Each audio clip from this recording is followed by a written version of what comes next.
Hey, and actually, Chris Armas, welcome to the Way of Champions podcast, my friend.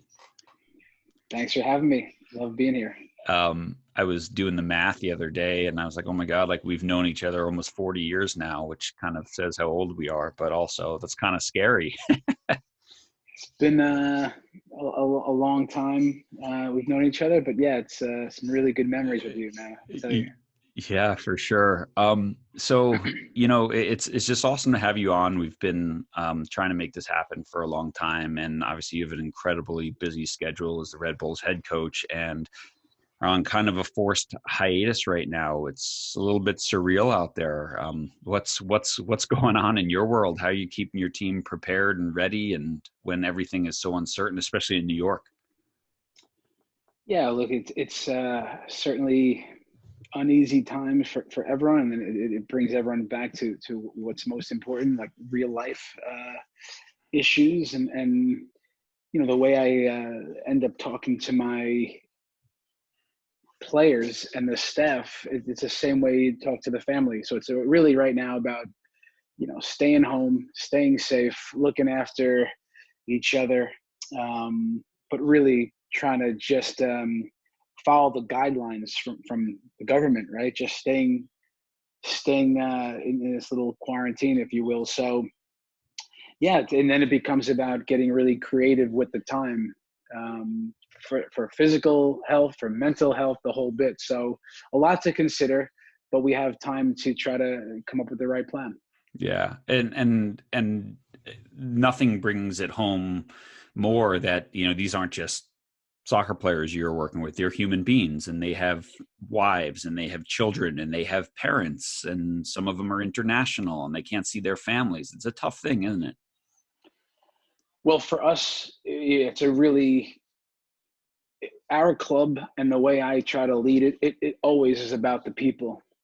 And at our club, my superiors, the people above, and even with the global team from Leipzig in Germany and Salzburg in Austria, they've said, let's not worry about the budgets. Let's take care of the people. And that's from up top, which is great for us to hear. But on the inside now, we're not just a team that we look after each other. We have I think we're the youngest team in the league, or the second youngest. So you do have 18-year-olds, 19-year-olds, some from other countries. Matthias Jorgensen from Denmark, young kid, like no real family around. So we're every day. It's an everyday thing. Checking in with guys, sending a note, having some FaceTime. So it becomes so much about making sure we're all sorted out the right way. Mm-hmm. And it's such a challenge because you're constantly like, it's one thing to check in when you've got 22 of them at practice and you give them their little 3 minutes, but all of a sudden when it's like I got to do it truly individually, it's like all of a sudden it's 9 p.m. and you're like, where'd the day go, right? Yeah, look, the days for that, it's the days are full. The days are full. For instance, this morning, already I had a conversation with the strength coach, a conversation with a player, a 10:30 workout session that the players did online today. I made sure that at 10:40 I was on another phone call, but from 10:30 to 10:10, the guys see me, I see them. I'm speaking to Aaron Long, saying, "Hey, Aaron, I'm calling you at 1 o'clock. Later in the day." So yeah, it's the days go, but listen, it's a different type of management. I'm a Yeah. manager. I'm a man manager. But again, if you truly want to be about the people, you have to invest the time, and then you don't tell them you care, you show them you care, and that's an everyday thing. It's Yeah. in tough times like this, and it's in the good times. Yeah. And it's got to be great to work for. I mean, I want to talk about working for an organization like Red Bull because you're not just on an island doing, it's not just the Chris Armas show or the New York Red Bull show. There's a plan, and it's got to be really nice when you know that the people on top of you are saying, that this is a human thing, not a sport thing, or whatever, right? And then obviously Red Bull has people in lots of different sports, certainly action sports, and they're putting people first, which has got to be it's got to give you a good feeling about the organization that you work for too. Well, I'll tell you, it's I would think that there's a lot of businesses or organizations or entities that talk like that, and then you can go to anyone's, whether it's a college campus that I've been on, or high school, or professional level, that you see all these things on the wall and these mottos and themes. We're all in, passion, trust, selflessness, all these words, which we all understand it. And in our business, and in your business, you've been part of teams and soccer, we all can relate to it. But I do think there's levels, and I think that what I'm really proud of right now is that it's not just words. You don't always get pushed to this limit. You don't always get tested in this way. And to see that the New York Red Bulls and the global Red Bull, organization has said, let's make sure we're taking care of the people. And to be fair, like, we can see the way businesses or entities are being affected,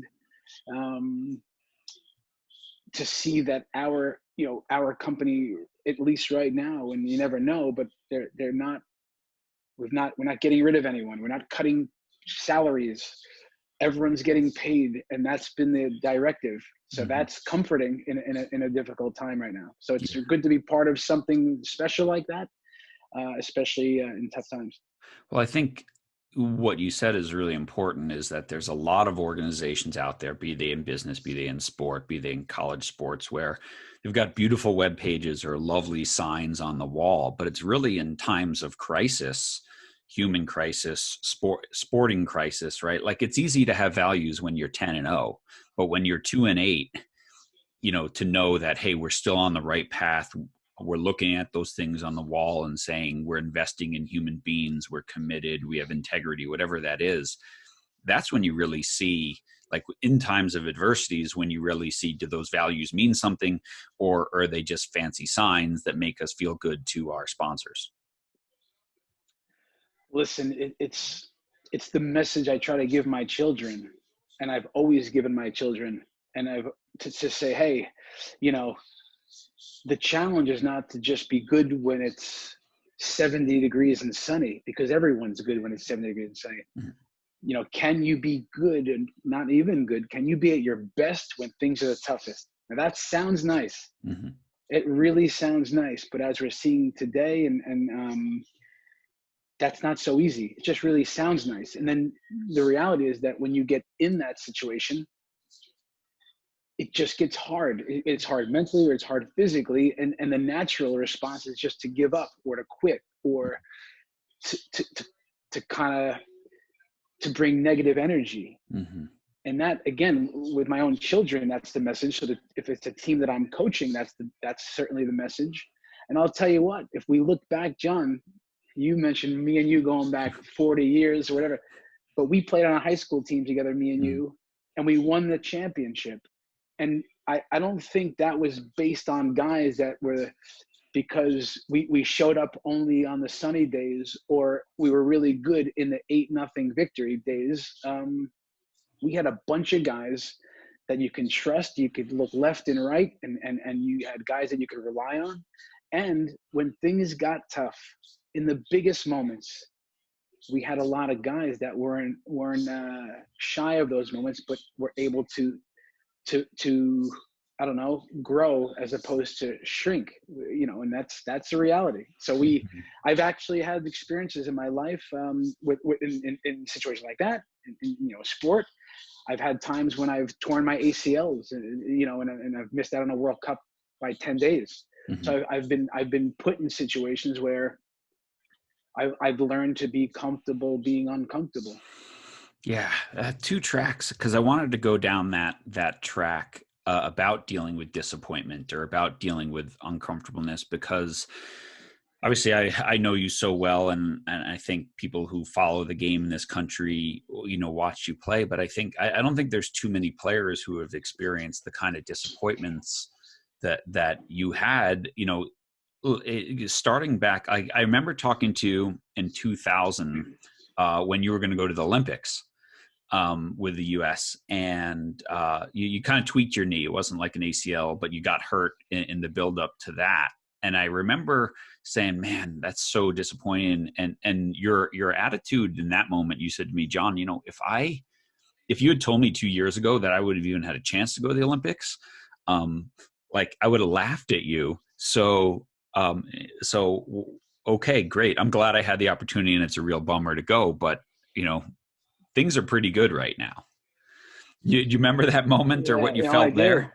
No, I do, because it's some people tell me how unlucky I was, and it sounds ridiculous. I understand, you know, if yeah, I missed out on the Olympics and then 2 World Cups, Yeah. '02 and '06, '02 by 10 days and '06 by a few months. But again, I think, you know, one of my mentors, Manny Shellshite, who you Mm-hmm. also know, he's around our training every day, and he's Bob Bradley's mentor. To Mm-hmm. put it in perspective with Bruce Arena, here's the guy that helped guide those guys, and now he's around me every day in training and around our players still.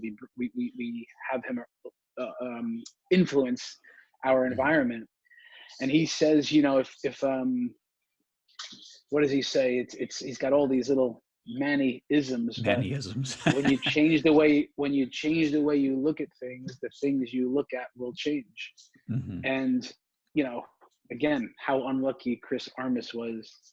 You've got to be kidding me. I was a pro soccer player Mm-hmm. for 14 years. I played at the highest level in the country. I Mm-hmm. was playing in All Star games and championship games, and people thought enough to want my autograph. People Mm-hmm. thought enough to pay me to play soccer. Mm-hmm. As I'm looking in my backyard now, it wasn't the same backyard growing up, but you know, that wouldn't have been, that was a dream, but how can that become a reality? That's not even tangible in a country that doesn't have a pro league. So Mm-hmm. when I was 10 years old or 15 years old, someone said, hey, here's what you have waiting for you. You're going to have a couple of bumps and a couple of injuries, but could you imagine? I said, no, that might not be possible here. Mm-hmm. So I've lived a dream. So yeah, I mean, in life where things are not perfect, to have some the pinnacle, and then Mm-hmm. some bumps along the way that I miss out on a couple of major tournaments. Yes, it's the World Cup. Mm-hmm. But no, I don't ever look at myself as unlucky, or for me, I wouldn't change anything. Yeah. I remember I was at a coaching course in 2002, and the instructor came up and just said, you know, it was right before the World Cup, and you guys were playing the game. You got hurt. I think you were playing Uruguay or whatever. And he said, bad news in the game today. Chris Armas got hurt. And I was like, oh my God, you know, and I was just like, holy cow. And like walked out of the class and tried to find out what was happening and everything.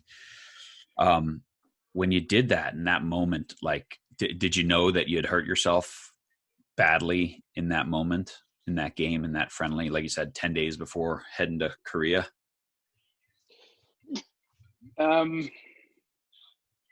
When that exact moment, you know, I was on the field, and it was against Uruguay in a send-off match at RFK Stadium, and you know, I'm playing in the middle of the field, and I'm trying to read a pass that someone's trying to play behind me on the ground. So Mm-hmm. I'm trying to anticipate it, and made a movement I had made maybe hundreds of thousands of times. I just kind of jumped to the right to intercept it, but the pass never came. So when I landed and planted, my leg just shifted, and my knee like almost buckled, and I fell down. But I just stood up quickly and kept playing. And I mean, when you're in the greatest shape of your life and in an invincible mindset, Mm-hmm. I didn't think anything was wrong. Mm-hmm. But when I started running and it would stop a few times, my knee didn't feel quite right. So I kept playing, and they came out and they checked my knee, and they said, oh, you know, it feels okay, but let's be precaution. I came off, and when I was on the bench and they tested it, they said, yeah, Chris, we think you tore your ACL. But in that moment, I didn't think, my mind was, I never had a major injury before. Mm-hmm. I hadn't had a surgery before. In my mind, knee injuries big ACLs, that doesn't exist in my life. Mm-hmm. I'm too strong. That is for other people. Like it didn't even let it in. Mm-hmm. So I didn't even think it was, maybe I just tweaked something. I don't know. Let me be cautious here, come off. Got a World Cup to go to in 10 days. Yeah. So yeah, it was shocking. I remember, I'd seen you kind of right before that. You guys were playing Holland in Boston, and I came down to the game, and we were just talking about that, and you were just like, it's a funny thing preparing for a World Cup because you're going so hard, right, to be at your very best, and yet you don't want to get hurt, right? And it's like a funny attitude, or like you're trying to go as hard as possible without getting hurt, which is like makes you hold back a little bit or whatever. And it's just such a crazy thing. Now, I mean, have you, that experience that you went through, I mean, now as a coach,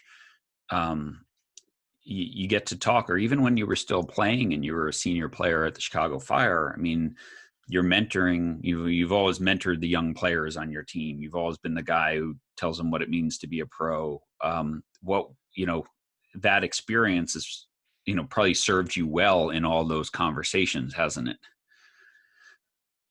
Yeah, it's just like in life where when you can go through something like that, it helps you have more empathy, and you can relate to the guys that go through that.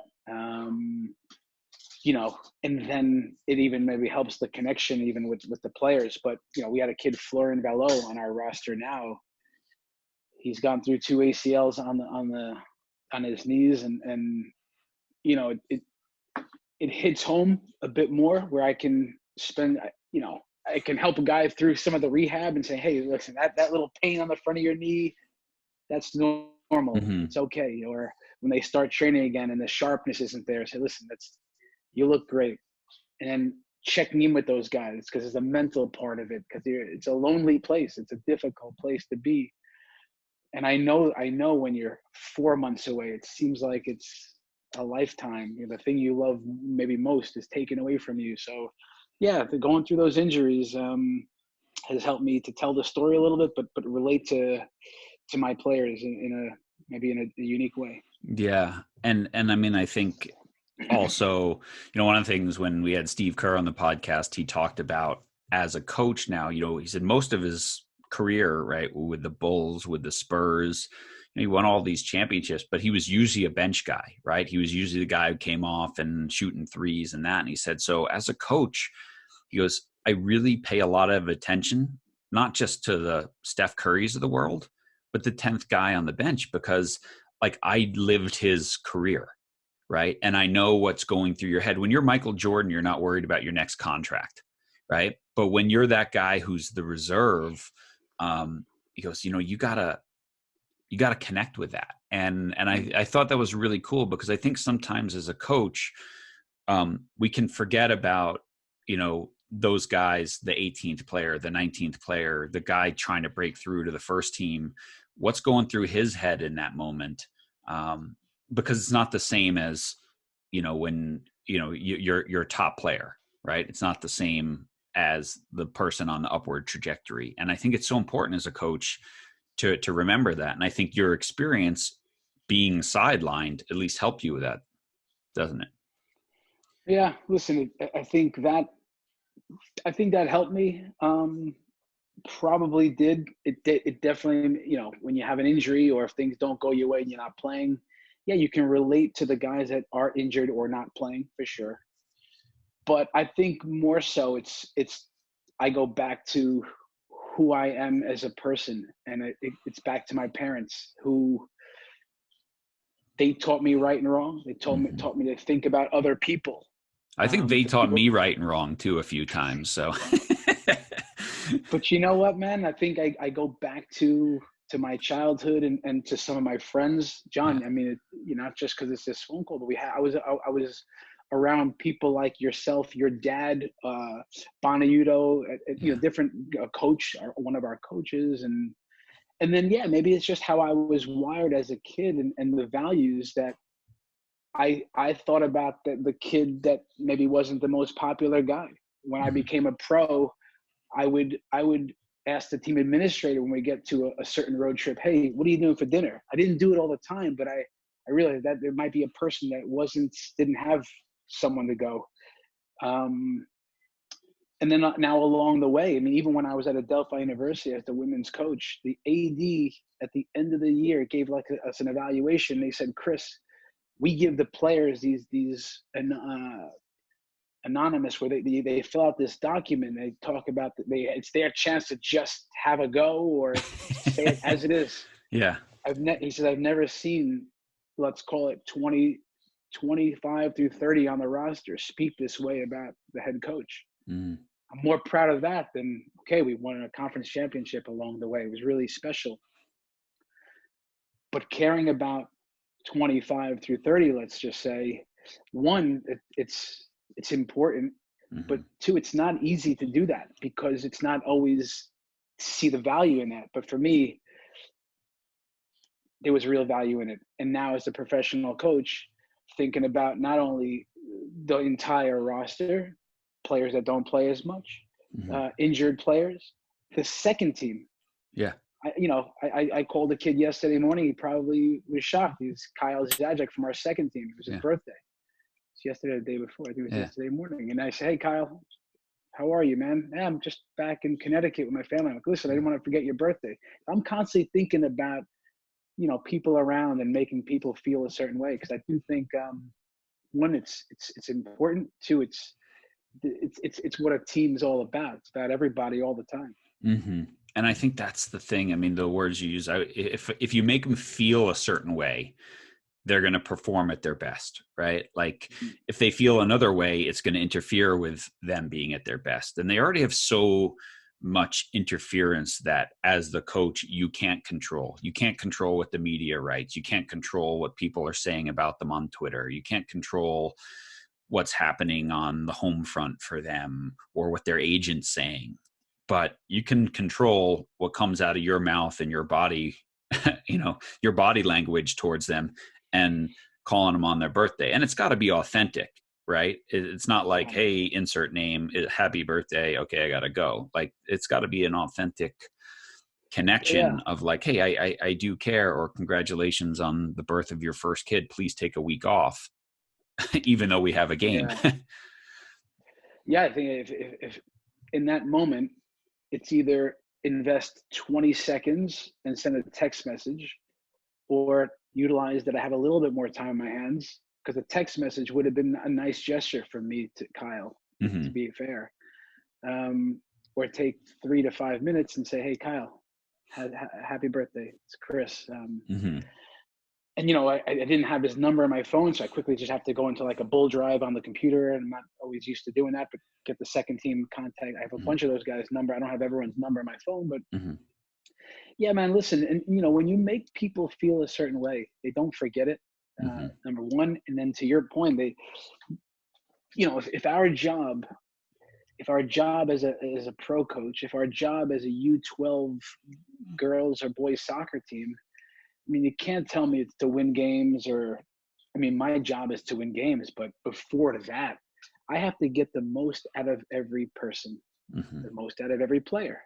How much can they give to the team? How can they maximize technically, tactically, physically?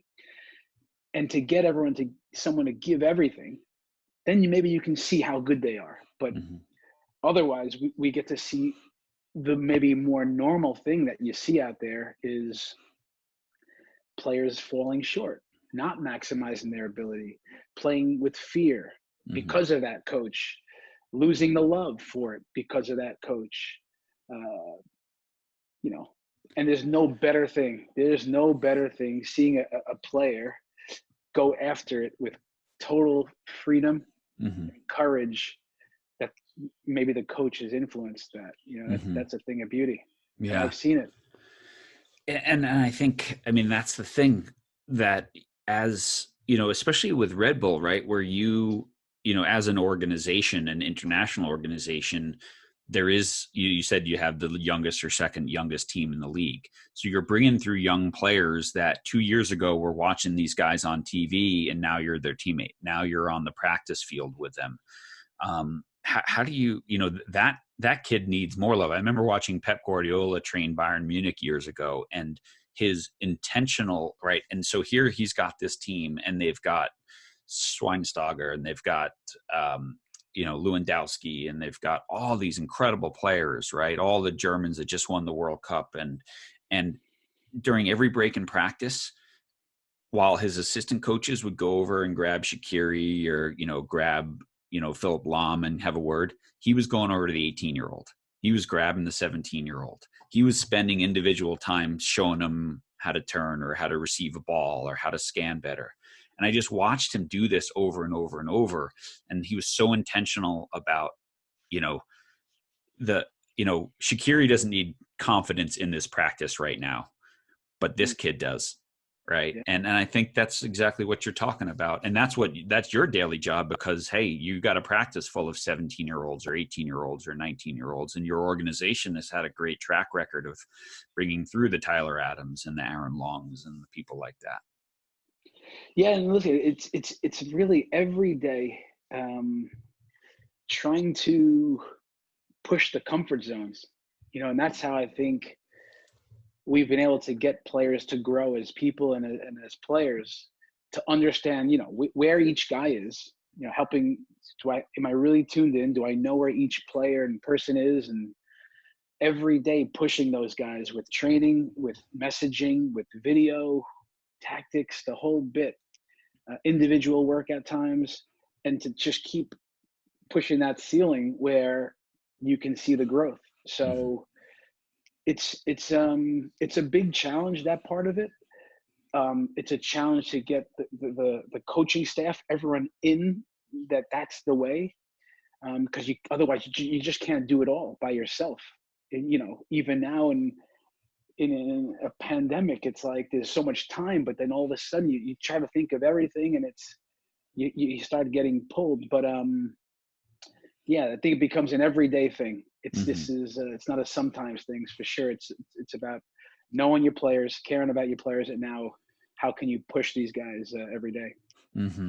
So you talked before about your parents, right? Like the Chris Armas, who you are today, has been influenced by a lot of different people. And maybe let's start with some of the teammates that you've had over your career. And obviously we can't talk about them all, but I remember when you were playing with Chicago, just the influence of like a Peter Nowak or a Risto Stoichkov on you. Like talk about some of the most influential teammates you had and how they shaped you as a young pro to becoming a senior pro. That's a good question. With me, I'm in a role nowadays that I'm constantly leading meetings or sessions and talking, but I'm also someone that listens a lot, and I've watched along the way. And so I've watched my coaches coach. I've knowing all along one day I will coach, and I've always been a guy to watch and take from my teammates. So I would say that if we talk about the early years with LA, one player that I was always watching was Mauricio Cienfuegos with the LA Galaxy. And it was, you can easily be awed by how he was the guy who had eyes, in the back of his head type of guy. That was him. He always knew in every moment where everyone is, where's my teammates, where's the opposition, and played free. It was incredible. So, but what I remember watching most was when we would do patterns to goal, and he would, catch the ball midfield, drive with the ball gets wide, here he is. He might have run 60 yards or 50 yards, not even to get the cut back cross or something, but he would turn around and sprint back to midfield. Every time. We didn't take one repetition off. And I said to myself, here I was 22 years old watching Cienfuegos. So I started doing the same thing, and it just stuck with me. And what a pro. And I'd watch how he would at the meals. He was always eating properly, never like vegetables and salad every time. And I wasn't in that mindset. I wouldn't eat poorly, but his plate was full of the right things. And so I learned from him, okay, the soccer for sure, but the habits of what a pro was like. And then when I got to Chicago and got to see the, guys like Lubos Kubek and Peter Novak, just their professionals. And when they trained, and Risto Stoichkov, when they trained right. It was another example of professionalism, and how Stoichkov would take care of his boots when he'd get off the pitch and he'd say, "Chris, look at this." And, he would tell me about his time in Barcelona but it was about a professionalism and a work ethic, and everything they did was to win. We go to an all-star game, and those guys had no idea how to play in an all-star game because you'd have some of the guys getting annoyed that they were trying so hard. But imagine telling a Stoichkov or a Novak, "Easy, what are you doing?" That would make no sense. When you play, you play. Yeah. Whether it's a staff game or it's the World Cup, you play to win. Yeah. Within the right, of course, having the right approach. But so those guys that I just mentioned really were amazing competitors and high level. Technically, there's nothing that their brain was telling them to do that they could not do with their feet. That was amazing. And then in the biggest moments, like Peter Novak was just, he almost got better when it mattered most. Again, I didn't have this quality. I thought I was a good player, maybe I was a great player because I made it to a good level, but I know that there was so much more room for me to go. And I didn't have that, like in the biggest moments, those guys, and I think I don't want to sell myself short because I know I don't want to sound, I know I made it to a good level, but that level was something different for me to see. And I always was striving for something like that. And then I'd add one more player, and there's probably so many more, but I'd say Claudio Reyna for me, maybe because he had different qualities than me on the field, and maybe I got to see it up close and personal. He played the 10, I played the 6. His technical ability, his intelligence on the field, again, knowing everything in all moments, the toughness that he developed after playing in Germany, his elegance on the ball, what a joy to play with and to watch. So yeah, there was professionalism, there was quality, there was the whole package of some of these guys. Yeah. And I think do you think, I mean, we're jumping around here, but I think it's important. One of the things we talk about here in the United States about our player development system is sort of that day in, day out professional mentality in practice, right? That our youth team players don't know what it means to show up and train to your utmost every day. They can coast, they can get away with it. And even at the pro level, people talk about this, how, when they do go to Europe, how intense the training is, how you're fighting for your spot every day, your team's fighting for the league. How can we do that better? How can we recreate that? How can we push the envelope a little bit more? Because, you talk about all players who obviously grew up and played in Europe and played in Germany and Claudio as well. Why is that lacking here, and what can we do about it? Well, look, I mean, I think there's a natural thing that you cannot replicate. Like if you take an American player, like let's say Tyler Adams, and put him in Germany, okay, there's everyone speaking English too, but out of his comfort zone, doesn't know the language, not getting everything in the German-based meetings, the tactical meetings, has to find his way, has to figure out life outside the pitch. Like there's this natural uncomfortableness that I think you cannot replicate.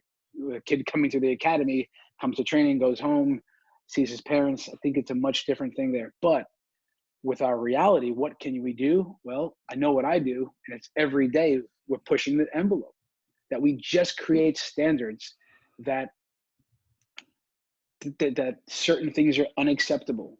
So if it's an academy kid that gets out of the car, if he's late, that he's jogging over, and that there's certain comfort zones that you're pushing guys from personal standpoint, and then on the field, are we pushing the players to an intensity that whether you can control spaces, you can control touches, you can say the ball must only go forward, but you're putting different stipulations in every session. Number one, to get what you want out of the session, but to make them uncomfortable. So it might be, again, it really comes down to comfort zones where I think that players, they leave that field, they leave that day thinking, whew, that was difficult, that was amazing, that was, so that their standard is high, the accountability is high, right? You're holding them to it. And then in video sessions, you're not saying, hey, John O'Sullivan, you got to point your toe down here on this shot. You're actually talking about some of the nuances that Aaron Long's ears can pop up and say, hey, yeah, Aaron, you got to, you know, it's a 2v1 situation. You know, can you somehow bump the guy, you know, showing them little nuances of the game that they're really interested in? Or, hey, let's look at these clips from Van Dijk with Liverpool. So you're constantly trying to push the envelope. And now all of a sudden, when Tim Parker shows up to the meeting, our center back, and I stand up in front of the room with my laser and say, Tim called me this morning, said he wanted to run this meeting. Here, Tim. He's like, what? And all of a sudden, he's got no idea that he was going to go in front of the classroom, and I'm going to help guide him through. I'm like, Tim, talk about some of the tactics or some of our ideas when we're in this mid-block. Well, yeah, here's the marker. Go ahead. And I have it drawn up, and he's got to say, well, guys, we want to be tight between the lines. We want to be thinking about this. We want to be thinking about that. So I think as much as Tim Parker's comfortable when he leaves training, that when he shows up from 9:30 to 1:30, he understands you got to be on your toes over here. During this session, before the session, after the session, we're watching. We care about you, but we're watching to make sure that we're hitting that standard every day. That's the way I think. You know, inevitably, John, we can't replicate what they do over there unless I want to come and be a drill sergeant every day and create this uncomfortableness that's not real. But yeah, we try to do our best with it. Yeah. But I think what you're doing is awesome. Like, and what you touched on, right? We can create constraints in practice, right? Time, space, restrictions on touches or where the ball goes or whatever. But I think, above that is we create like you use the word standards, right? Standards of behavior of when you're a Red Bulls player, this is how you do things. Your ride gets you there late, you sprint across the parking lot and don't take 10 minutes to put your shoes on then. Like you're ready, you jump in and you're ready to go, right? You are aware and you're thinking. And I think as a coach, as a coaching staff, right, giving your players the space to understand that. Right? Like giving your players the space to go, okay, explain this, right? What are we doing here? I remember being a young college assistant coach and getting ready for pregame, and we asked our goalkeeper, who's a very good goalkeeper, hey, you come up to the front of the room and draw out how we're going to defend corners today. And he got himself right, and that was it.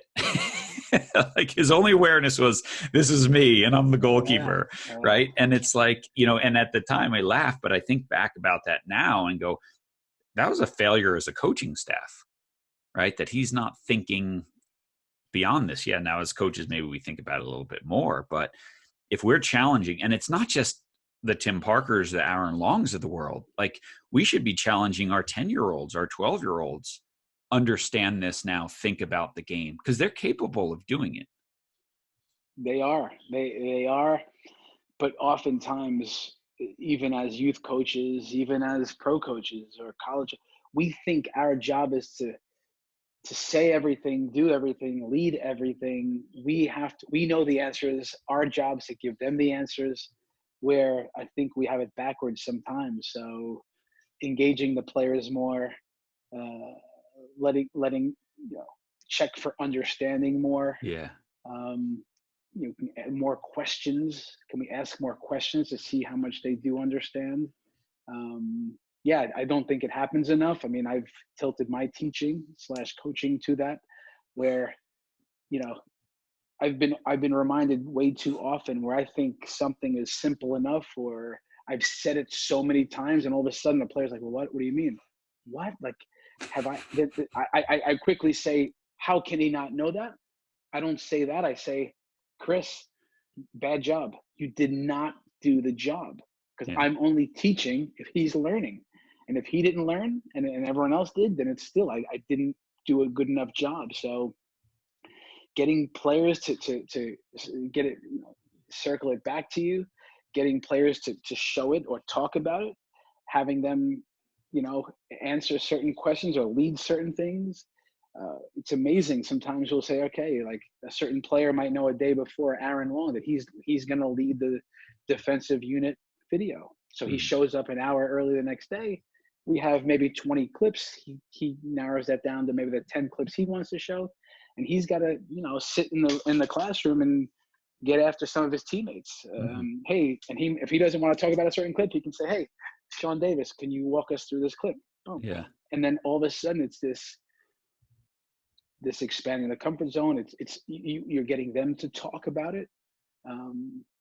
Again, and I'm just evolving how I try to do things, because I think my voice, it's a strong voice, but sometimes it's like we need some different voices, or not just mine. Yeah. Well, when you study like teams, I don't know if you've read, there's a great book called Legacy about the New Zealand All Blacks in rugby, right? And how sort of the way that they structure their great success is sort of as they prepare for a match on Saturday, right? Monday practice is very coach centric, Tuesday a little less, Wednesday a little less, so that by Friday, basically the players are running through it, because they're the ones who have got to make the decisions on the fly. They got to make the adjustments. They have to communicate. They have to see what's happening. Interesting. Yeah. And I think like that sort of approach of the more we can hand off to them, especially in a dynamic game like soccer, the more they're going to think about it. And I was like, the last game that my 12-year-old boys played before we shut everything down here in Oregon, I was super proud. It happened to be my own son that at halftime we were beating this team 1-0, and we came out and we lined up for the kickoff, and my son looks over and he's playing like left wing, and he looks at me, he goes, "Hey Dad, they switched to 3 in the back." And he noticed it like right away. And I was like, I hadn't even looked for that yet. I was probably just chatting with my assistant coaches, but I'm like, this is the thing, right? He's 12, right? But a 10-year-old should be able to figure that out. How are they playing? What are they doing right now? And I think as coaches, when we're always the drill sergeant or always giving them answers, we don't allow that to emerge. And it's even more important on the 10-year-old level or the 12-year-old level, where it doesn't matter if we win, like you said, versus you might have to say something and make the adjustment because one goal is going to be the difference in your game. Yeah, look, we see it still, and I think I might see it more with the young team, is that we don't have a lot of, with a young team, you're able to play a certain way, and with a young team also, I mean, we can play high energy, some intensity, that whole bit, and cover a lot of ground. But sometimes the leadership, the recognition, or when things are getting crazy out there, we don't have a lot of guys that are, the recognizing a 5 in the back or a formation switch. Not so easy. But when you mention the All Blacks, it's interesting that can more of that, team player centric. Can we do more of that so they can take more ownership? What are the demands of a game? Up a goal, down a goal. So does everyone understand it, and then can they bring that to life? Yeah, it's the only way that would happen is if you prepare and train that way, in my opinion. For a long time, like not just once, but this is Right. years and years and years. I remember Steve McLaren, the old England manager, when he went and coached in Holland, and he did really well. And he said he was amazed, sort of his first team meeting. He was like, okay, what's going to happen in this moment when we're down a goal? And one of his players just picked up the marker and said, okay, we're going to just go man on man, and we're going to step up and we're going to do this. And he was like, wow, really? Like, and they're like, oh yeah, we've been doing this since we're 10. Right. Yeah. And we're required to know this. We're required to understand this. And he was stunned. He's like, kids growing up in England didn't learn that. I think they've changed the English system a lot since then, and hence they're developing really good players. But I think these are the type of things that is so important. Now, I have to bring up another story with you, because I always laugh about this one. I remember when you stopped playing, you were assistant coach in Chicago for a while, and you moved back to New York, and your oldest son was maybe 10 at the time or so, and you kind of jumped out there and you were coaching his 10-year-old team. And I remember sort of your first thing was like, hey, we're going to really work on our technique and we're going to practice more, and we're not going to go to a tournament every weekend. And then you're like, and all of a sudden, like 3 people said, well, we're quitting the team and leaving then. And I just remember you and I talking about this and laughing about this. And my thought was like, man, like, here, your 9-year-old just has this retired pro MLS coach, 60 caps with the U.S. national team to coach your 9-year-old, and you're leaving because why? I remember that was like a mind blowing moment for you, wasn't it? Yeah, no, it wasn't where the childhood and youth soccer that I grew up with. It was incredible because it was more like, not that the coaches would throw out the ball type of thing, but it wasn't overthought. It was some really, I got exposed to some parents that just were sports guys, not crazy, so many things out there, overdone. Everyone's got a coaching license and telling you every little move to make. It was more about the players, about the game, or the game, let the game be the teacher type of approach. Your dad was actually one of them. He was one of the first people that started talking soccer. It was Bob Montgomery, a guy like your dad, that just inspired us. But hey, consider this, little details that not every dad thought about. And then all of a sudden, okay, you went to college and became a pro, and now you come back after many years and think, okay, let me try to replicate what I was exposed to, / let me put sprinkle some different knowledge. And for sure, it was about making it fun / competitive. We show up, we do some stuff with the ball, gain some comfortable, and we play small-sided games, lots of little competing, little 2v1s, little going at, like, and always trying to take myself out of the, I don't know, 35-year-old, put that guy in the session. Would this be fun? Yes, no, okay. It still had to be fun, but now how can I teach the game a little bit without knowing what I know now, and little phases of the game, principles, just in a basic way. And then to find out that, like, you had myself and Alfonso Mondello we're just volunteering and running training, and in the winter, everyone's canceling training. We're just doing a little futsal in the parking lot at Hoda. Right. And let's guess, for people who don't know, Alfonso, I mean, also coached Metro Stars and, super high level coach.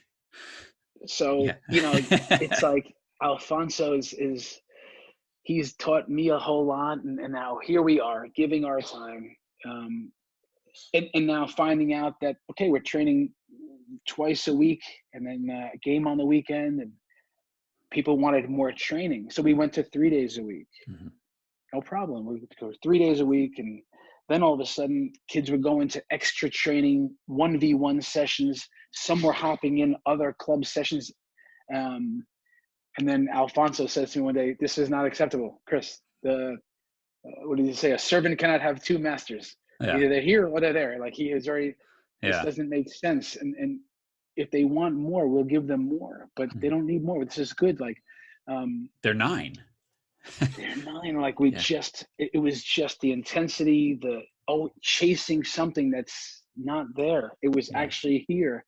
But yeah, it was really, I don't know, an eye opener for me that even nowadays, just to see how it's just overdone. The fun has got in many cases, not a lot, to be fair to people doing it right. We got to keep it fun.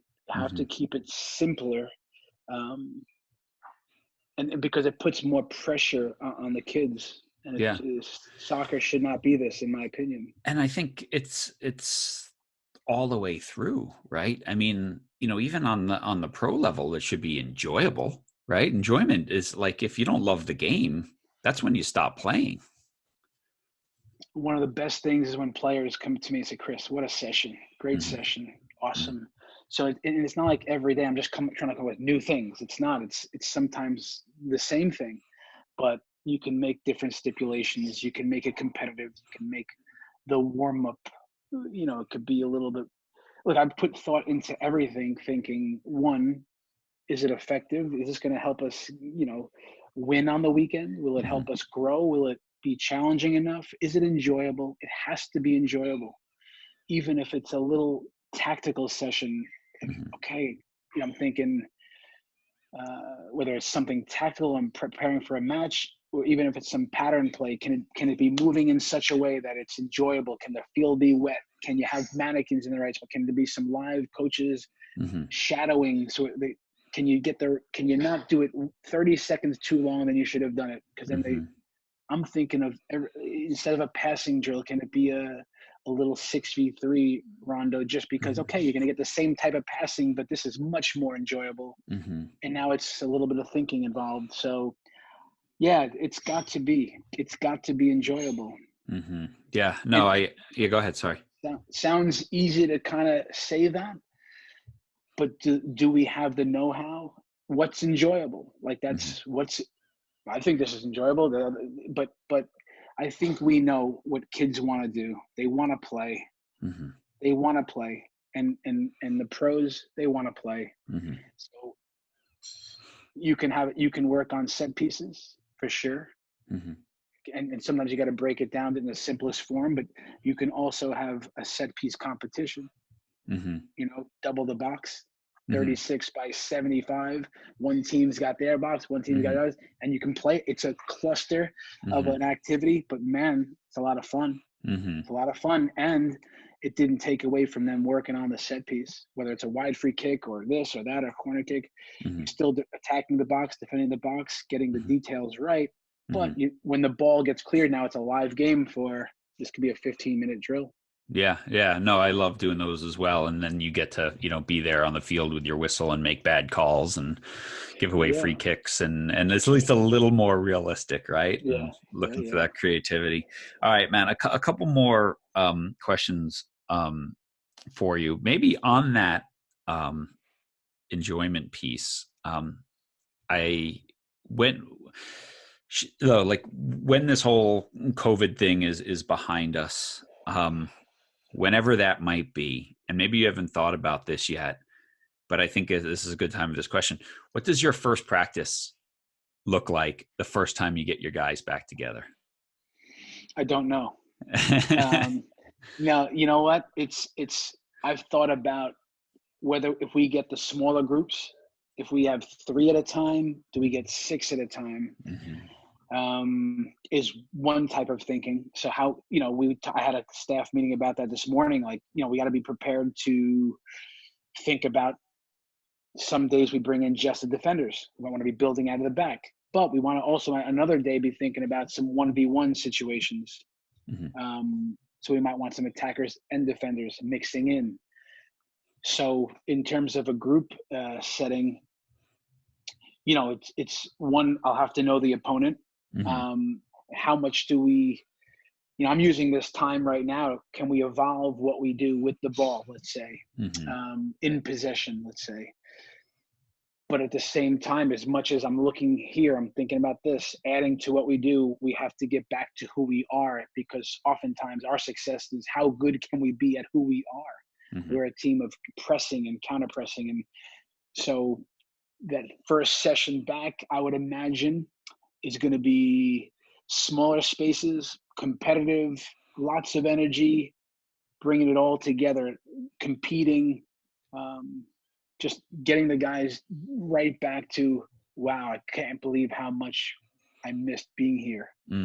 So not so much a tactical piece, maybe a game, small spaces, retention lines. You can get some pressing going. We won't vary too far from who we are, but lots of action, lots of competing, lots of goals being scored, lots of defending moments, throw-ins, things happening quickly. So that's what I envision, maybe a first day back. Yeah, no, that's what I was thinking. I mean, the themes that keep coming up with you, which I love, are competitiveness, enjoyment, and sort of I don't know if the word would be sort of responsibility, but sort of like, understand, and then collectiveness. Like family seems really important to you. The Red Bull family, we're part of something bigger than just New York Red Bull, but also family of our group, right? The better a family we are as a group, the better a team we're going to be on the weekend. Yeah, again, I was lucky to be part of winning teams in my life. Mm-hmm. Winning teams when I was, when I say winning teams, like my coaches didn't talk about winning when I was Mm-hmm. 10 years old, but we'd go to a tournament and we would be getting a medal after. Like, Mm-hmm. I can't tell you the names of those tournaments because it didn't matter. What mattered was that I was part of a team that we competed, and then, yeah, you ended up winning. But Mm-hmm. it was more about the first part of it, that we understood that when you get out of your car and you step across that line, that we're here Yeah. to be our best, and then the byproduct. But you know, uh, yeah, it's interesting that when I've been exposed to just real teams, real people, real teams, and in this my sixth year with the Red Bulls. This is my second full year in charge. So, and I picked up him halfway of 2018. Along the way, when you're speaking in front of a team and you're looking out in the classroom or in a huddle or at halftime, you see the faces that are staring back at you. You know if a person's engaged, is he not engaged? Is he in? Is he not in? Is he all in most of the time? Is he mostly in all of the time? Mm-hmm. And this matters to me because for me, it's I don't mind guys having bad days. I don't mind guys having moments and tough times. And I'm going to be the first guy to help that guy off the floor. But having guys that are selfish, having guys that are me first, I don't like standing again talking to a team, talking about all in, and guys, we are going to put the team first. Mm-hmm. And then not allow it, but inevitably you can't control every move a guy makes when it's a selfish move or a selfish behavior or those me first guys. I just don't work well with that. And I've never been part of any team that exists. Mm-hmm. It Mm-hmm. doesn't work. So over those last few years, we've gotten ourselves to a point right now in 2020 that I see 27 out of 27 guys, staring back at me.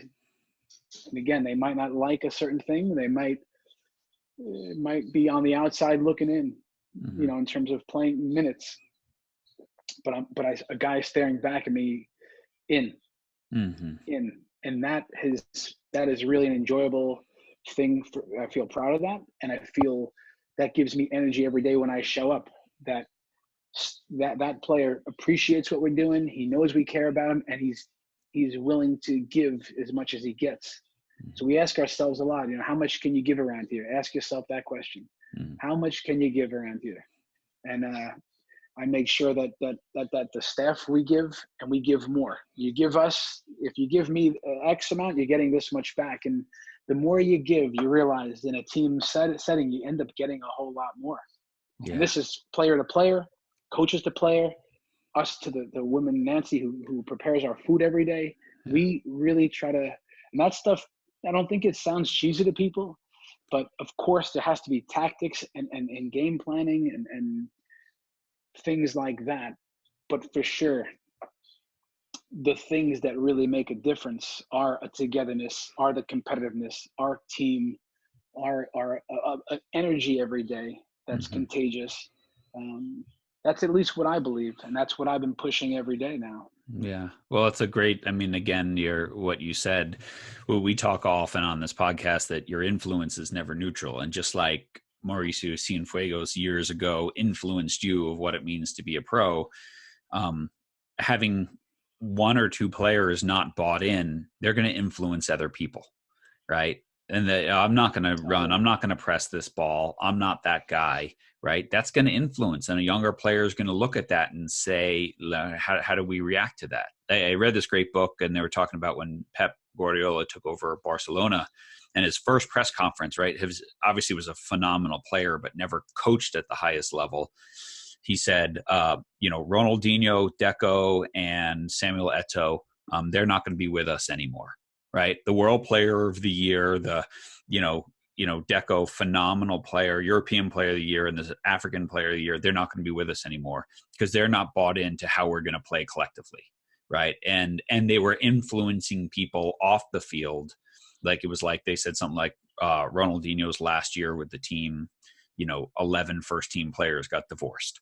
Right. Like, his influence was not good. And so Pep said, I have all these young players coming through from the academy, Xavi, Iniesta, Messi, Puyol, Piqué, Valdez. Like, these guys are ready to come through. I need influential people here, senior pros, who are going to show them this is how we do things. And people were shocked. And obviously he had incredible success. And those are phenomenal players. But I think you make such a great point. Like, if 26 or 27 aren't bought in, you better get 27 on board, or you better minimize his influence because he's going to be influencing people. There's just no two ways about it.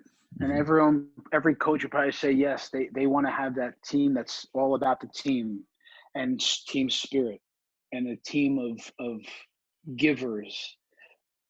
But my experience as a player was that I had a lot of coaches that let people get away with that. They allowed that in. And even here, I was one of them, meaning last year, my hands are tied. Like, I don't want maybe a specific player or a behavior, and it's showing up. And then what do you do then? You don't just, in our world, you can't just cut someone straight away. There's constraints sometimes. But it wasn't, I didn't take a day off from addressing that. It just started taking too much energy, and it starts taking the energy from the group, or taking my energy from a guy that maybe is actually a positive influencer. So listen, we're at a good place this way. And I'm proud of that because I can see it. I just went through the preseason with the team. I saw us suffering at altitude in Salt Lake when things were guys are melting. It's difficult and they stuck together for a 1-1 draw, and we were 5 minutes away from winning the match. It would have been the first time ever that we won in Salt Lake. Yeah. And we had a great first half, or a good first half, and it just was a lot for us to take in, but the team stuck together. And again, whether you're the most talented team or you're not, you have to be together. And that you need the right people, and you need the right leaders to set that standard, the players that will follow, and then an everyday nurturing of that, because naturally sometimes selfish behaviors can creep in, and just keeping it real every day is just so important to me. I've been exposed to that, and I know that that's how I will lead in everything. In my house, I will lead that way. And my parents showed me that, and that's what I'm doing now as a leader, as a coach. Yeah. All right. Last bit here. I want to be respectful of your time. I want to throw out just a few of the coaches that you've had, and just, what are the words that come to mind that was maybe the top qualities of this coach? And you've already kind of talked about Manny Schelscheit, Bob Montgomery, your coach at Adelphi, and also, ran the Red Bull Academy for a long time. What is it about Bob? So you want just a couple of snippets of each coach here? Yeah. Well, what is it about Bob that gives him a special place in your heart? Because I remember being at your wedding, and Bob was trying to put a team together at the tables. Not that hard. Maybe there's so many players there. I would say that mentor. Really Bob Montgomery, I think that he could identify talent, I think, and that he could relate to that young adult that I was when I met him at 15 years old at the the select teams in Long Island. And, he's a very genuine human being. Even now, I mean, he's just a good person that cares about the right things, understands how to, what teams should look like, and then knows how to relate to the young player. So he did that at the Long Island select level and at the college level. So he was my mentor that way, and really one of the first that showed me the little things of the game. Little things. Awesome. Bob Bradley, coach at Chicago. Yeah, Bob, I'd say detail-oriented worker, relentless worker, details, intelligent. I'd say that Bob, he also had a real knack for piecing together a team, as we've seen him do in LA with John Thornton. But really the thing that I would take from Bob is, I don't know if it's a good thing, but never satisfied. And I find myself sometimes, my coaches say, Chris, there's no such thing as perfection. I say, I get that. Thanks for telling me that. I know that. But I'm not asking for perfection. There's no excuse for that, whatever we're talking about. But Bob, he would wear on certain players. And some guys it wasn't great. But for me, he constantly would say, hey, Chris, sit down, let's look at this. Or you didn't peek over your shoulder. Could you take the throw in from this side? You never looked that way. Chris, what'd you think of the game? I'm like, I thought it was a tough day for you. It never seemed like enough. But I loved it. And because it was real, it was honest. It kept pushing the bar. So there was standards. There was a relentless pursuit of perfection, and then accountability every day. That's what I think about. Bruce Arena. Like many people would say that know Bruce, I think he was a genius at man management and not just being able to talk to people. He could take all these pieces, all these ingredients, and make the perfect dish. He understood when to pull, when to pull, and when to push, and when to. He had this ability to make you feel comfortable enough, but not too comfortable, to bring the best out of you. I when I played for Bruce, man, like I never wanted to let him down. Maybe because I was with the national team, and it was this natural, not on my watch type of thing. But with Bruce, I mean, I felt like I'd run through the wall every time. Like he was a big motivator. He could the training sessions were just competitive. Once you thought you it was your position to lose. I mean, I was a starter on the national team, but in the middle of an inter-squad, he would take the penny and, hey, Chris, can you give that to Pablo Mastroianni? Thinking, what's going on here? I'd realize that it's you gotta prove yourself every day. So he had this real ability to man manage without micromanaging. Give the guys freedom, but don't go too far. And he could motivate. He was a winner for sure. And we all felt that. We believed we could win the World Cup. We almost did in 2002. Yeah. Love it. I remember you saying about Bruce once, like he's really good at putting you on the field in a role that will help you succeed. Not saying, hey, Chris, go play on left wing and hit as many left-footed crosses as possible. Right? Like, what are your strengths? How can I build a team that plays to everyone's strengths rather than forcing them, He could identify that. Again, how to pull, to push, to put guys in their best spots, and you felt like you could succeed for sure. All right. Last one. You got to work under Jesse Marsch at Red Bulls before he went to Salzburg. Was it? And obviously you played with Jesse too. So you guys have known each other a long time. What did you see in Jesse as a coach that helped you evolve as a coach? Yeah, Jesse, I'd say also one of his strengths, I think, was, uh, well, I would say what I saw in Jesse that was really impressive was I saw some of our coaches in him, because he Mm-hmm. played for Bruce, he played for Bob.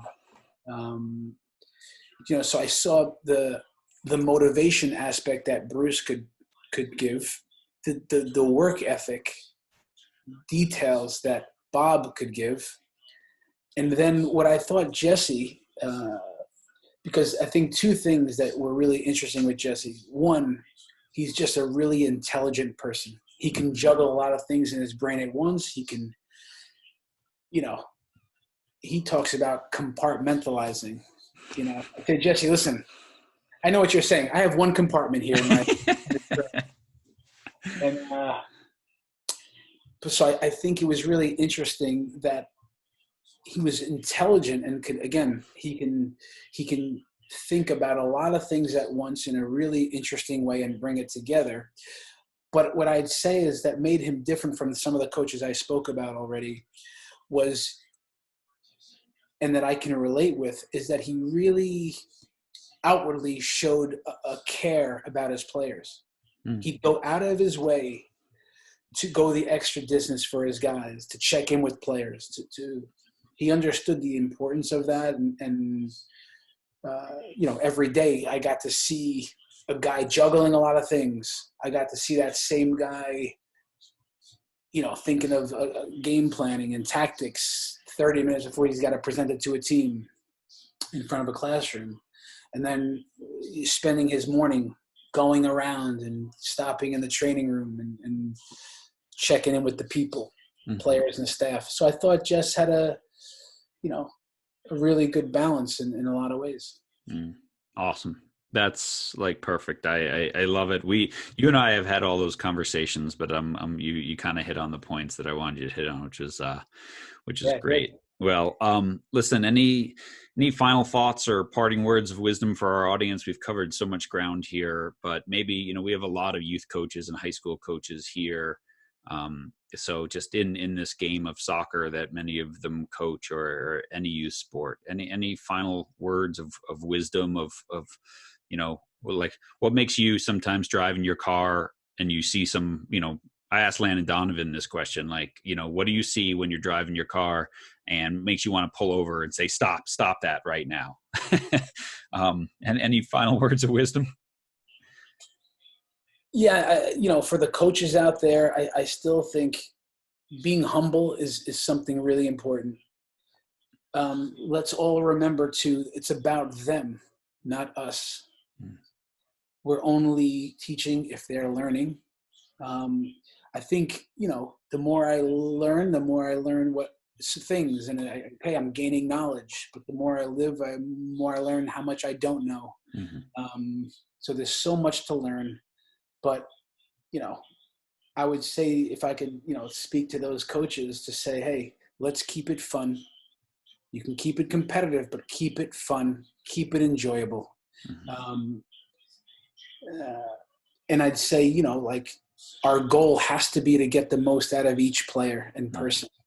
Set the standards, keep standards high, have a plan with everything you do. And we don't know all the answers, and that's okay. No one does. But let's keep trying to inspire those kids. Each kid has a fire burning inside of them. Each pro has a fire burning inside of them, even if it's not that bright.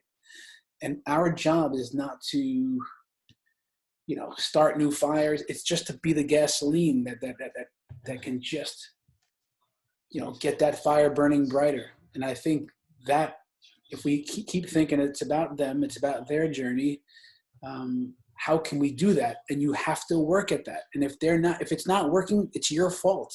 Like, keep thinking that way. Find new ways to do it. Because if you want to really reach them, you can do it. You just have to if you care about that person and player, you'll find a way. Mm-hmm. And then of course we know that sometimes it's nothing we can do. But yeah, those are just a few things I would throw out to the coaches. You threw out more than a few things here in this conversation. So, Chris, this was really, really awesome. I'm sad that it's taken what's happening in the world today for us to be able to find this time. We both have busy, crazy lives and schedules and kids, but I'm so glad that we did this because this has been a fantastic, fantastic podcast. So thank you so much for your time. Best of luck to you and your team when you get back together. And most importantly, love to your wife and your kids and your parents and your brothers and your family, that you all stay well and healthy, my friend. Thank you, John. It's good reconnecting, good giving me the platform to share some ideas and thoughts for anyone listening, if I reach one person. But thank you very much. Good awesome. being here.